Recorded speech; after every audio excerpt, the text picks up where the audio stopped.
पहिले कल महाराष्ट्रातले हाती आले आहेत का? हेलिकॉप्टरमधनं कुठला संदेश आलाय आपण बघूया। पहिला कल हाती, भाजप 28 जागांवरती आघाडीवर आहे। देशातला हा पहिला कल आहे आणि पुन्हा एकदा एनडीएची आकडेवारी 40 वर जाऊन पोहोचली आहे। इंडिया आघाडी 13 तर एनडीए 40 जागी आघाडीवरती। 40 म्हणण्यापेक्षा 39 आघाडी आणि एक विजयी अशी आकडेवारी ही सांगता येईल एनडीएची। आणि इंडिया आघाडीची सुद्धा आकडेवारी झपाट्याने वाढतेय। 15 जागी आता इंडिया आघाडीवरती आहे।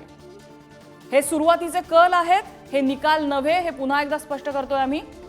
पहिले कल हाती येत आहेत। आता हा आकडा इंडिया 40, इंडिया 15 जागांवर। याच्यात हे पण सांगावं लागेल की हे आकडे सुद्धा बदलत आहेत। म्हणजे एखादा आकडा आता एकदम पुढे जातोय, तो मागे येऊ शकतो, मागचा पुढे जाऊ शकतो। पण तिथे नेमकं काय दिसणार आहे? दिवसाच्या शेवटी 2 वाजल्यानंतर नम्रता एनडीएच्या आणि महाराष्ट्रातला पहिला कल पियुष गोयल आघाडीवरती आहेत। उत्तर मुंबईमधून भाजपचे उमेदवार पियुष गोयल आघाडीवर। भाजपसाठी ही तुलनेने सोपी सीट समजली जाते। गोपाळ शेट्टी होते, तिकडनंतर पियुष गोयल आलेले आहेत आणि उत्तरचा भाग साधारणपणे भाजपला प्रतिसाद देणारा अशाच प्रकारचा आहे।